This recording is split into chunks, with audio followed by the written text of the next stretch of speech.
جی، اعوذ باللہ من الشیطان الرجیم،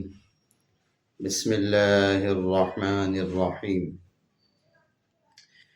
الحمد للہ رب العالمین، الرحمن الرحیم، مالک یوم الدین، ایاک نعبد و ایاک نستعین، اہدنا الصراط المستقیم، صراط الذين أنعمت عليهم غير المغضوب عليهم ولا الضالين آمین۔ آج آپ حضرات کے سامنے قرآن کی ابتدا کر رہا ہوں، قرآن کی درس قرآن کی ابتدا کر رہا ہوں، اور سورہ فاتحہ جہاں سے قرآن کی ابتدا ہے، یہاں سے اللہ کی حمد و ثنا بیان کر کے اس کی جتنی ہو سکے گی مختصراً یا تفصیلاً اس کے بارے میں جو اللہ تعالیٰ نے ارشادات فرمائے ہیں اس کے بارے میں بات کریں گے۔ پہلی بات تو یہ ہے کہ اللہ سے دعا ہے کہ اللہ تعالیٰ اس قرآن کو اس طرح ہمیں بولنے اور سننے کی توفیق عطا فرمائے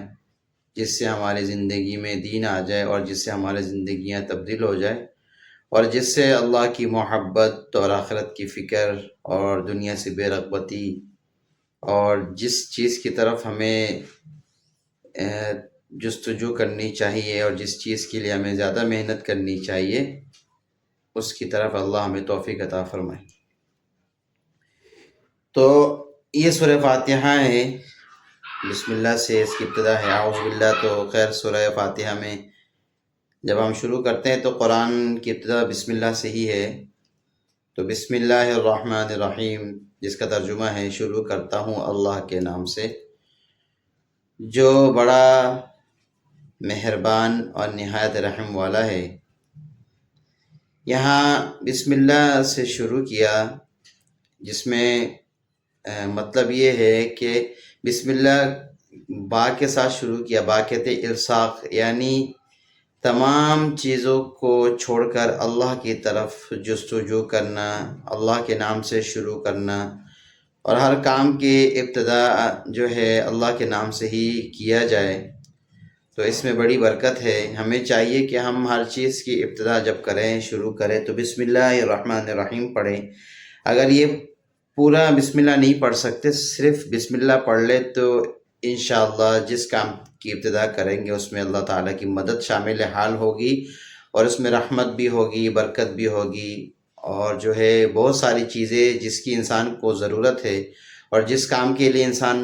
بسم اللہ پڑھے گا اس کام کے جو فائدے ہیں اللہ اس کو نصیب کرے گا۔ تو یہ ہماری عادت بنانی چاہیے کہ ہم ہر کام کے شروع میں بسم اللہ پڑھیں، اس سے بڑی برکت ہے، اور بڑی جو ہے اللہ کی محبت اور اللہ کی رحمت اور اللہ کی برکت شامل حال ہوگی۔ تو بسم اللہ کے بارے میں مفسرین نے لکھا ہے، بسم اللہ کے با کا مطلب ہے الصاق، یعنی اللہ کی طرف ہر چیز کو جوڑنا، اللہ کی طرف ہر چیز کو منسوب کرنا۔ جیسے کہ ہم سب کو پتہ ہے کہ ہم سب مسلمان ہیں، ہم سب کو یہ پتہ ہے اور ہم سب کا یہ ایمان ہے کہ ہر چیز کی جو ہے نفع اور نقصان وہ اللہ کی طرف سے ہے،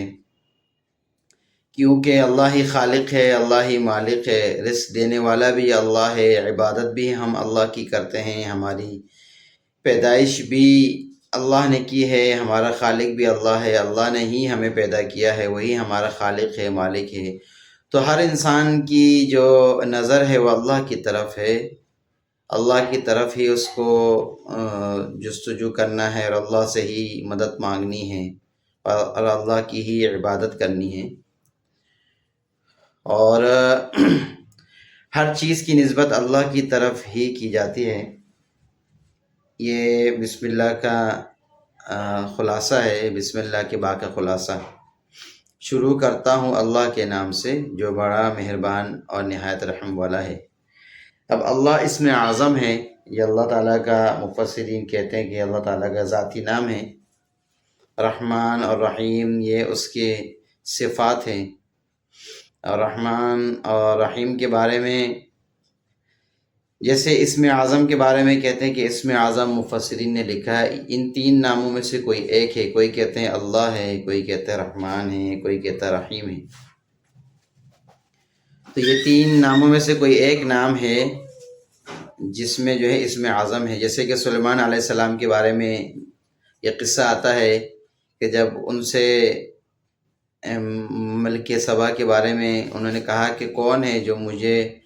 میرے سامنے جو ہے ملک سبا کو لا کے کھڑا کر دے یا اس کے تخت کو میرے سامنے لے آئے، تو ایک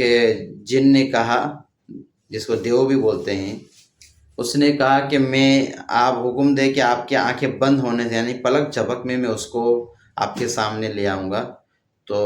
اس نے کہا کہ میں یہ اسم اعظم مجھے پتہ ہے، میں اسم اعظم پڑھوں گا تو میں 1 سیکنڈ میں آپ کے سامنے ملک سے کئی ہزار میل دور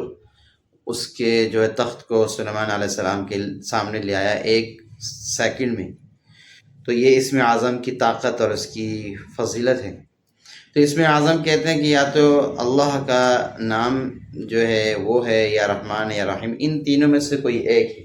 تو انسان کو جو ہے زیادہ تر یا اللہ یا رحمان یا رحیم اسی نام سے دعا کرنی چاہیے اور اسی نام سے اللہ کو پکارنی چاہیے۔